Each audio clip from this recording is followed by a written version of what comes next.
Hello বন্ধুগণ, আপনাদের সবাইকে স্বাগতম। আমরা চলে এসেছি ইতিমধ্যে আমাদের সেই কাঙ্ক্ষিত মধুসূদনের বাড়িতে। এখন আমরা একে একে দেখবো সেখানে জাদুঘরে কী কী আছে। প্রথমে আমরা একটা দা দেখতে পাচ্ছিলাম, তারপর একটা আয়না দেখছি। এগুলো মূলত তাদের তাদের পরিবারেরই ব্যবহৃত যে বিভিন্ন জিনিসপত্র। আমরা একটা টিফিন ক্যারিয়ার দেখলাম। এবার এটা একটা কলের গান। মূলত ওই সময় তারা যে গান শুনতো, এটা দিয়ে গান শুনতো। তারপর এটা তাদেরই ব্যবহৃত। এরপর একটা টুপি রাখার বাক্স দেখতে পাচ্ছি। এরপর বিভিন্ন ধরনের আমরা গামলা দেখতে পাচ্ছি, তাদের ব্যবহৃত থালা, গামলা, পাথরের তৈরি যেগুলো।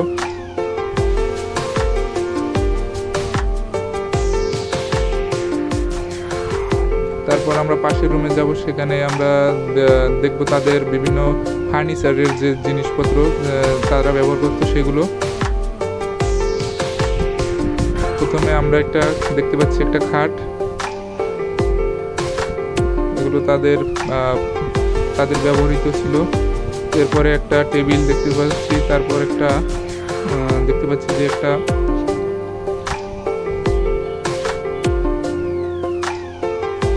তারপর একটা লোহার সিন্দুক দেখতে পাচ্ছি।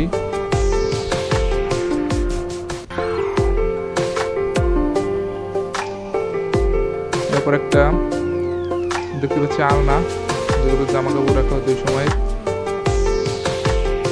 এরপর পাশের রুমে আমরা দেখছি তার লেখা বিভিন্ন ধরনের কবিতা, তারপর চিঠি, এগুলো আমরা দেখছিলাম।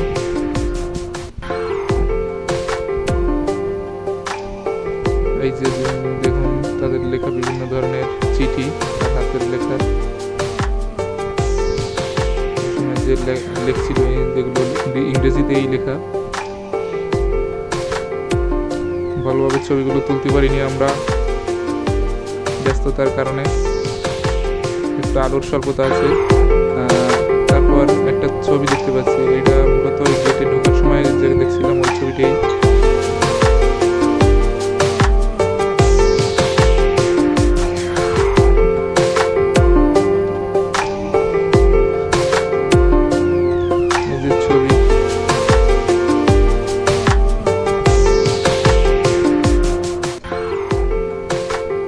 ঈশ্বরচন্দ্র সিংহ বাহাদুর, রাজা প্রতাপ চন্দ্রের ভ্রাতা।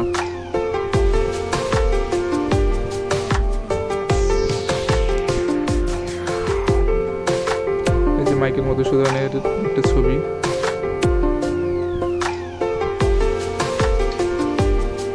মাইকেল মধুসূদন যেসব ভাষা জানতেন তার একটা তালিকা দেখলাম। এরপর আমরা তার লেখা আরো বিভিন্ন কিছু দেখতে পাচ্ছি, বিভিন্ন চিঠি। তারপরে মাইকেল মধুসূদনের দত্তের যে